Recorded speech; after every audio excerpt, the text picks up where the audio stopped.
After the difficult season, Ben Leonards, who farms in Allen Parish, is wrapping up his rice harvest. It was a tough growing season this year. Extreme heat coupled with dry weather affected his crop. To keep water on his fields, Leonards had to run his pump through much of the summer. Despite the challenges, he is seeing good yields, but he had hoped for better. It's never where I want it to be. I mean, I love to always, it could always be higher. It never could be high enough. LSU AgCenter rice specialist Johnny Saychuk says many other farmers are reporting better than expected yields.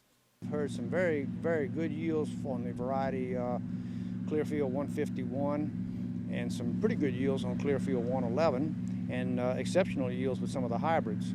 Kind of depends on where you are, but all the early rice is doing very well. Saychuk and farmers are optimistic that prices may rise, making this year a little better for farmers.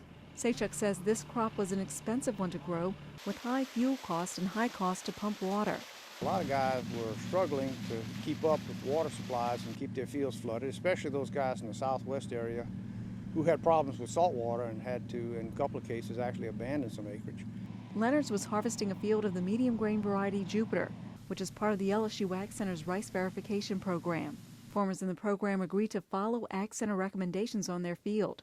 AgCenter agent Barrett Corville is working with Leonards and a farmer in Jeff Davis Parish involved in the program.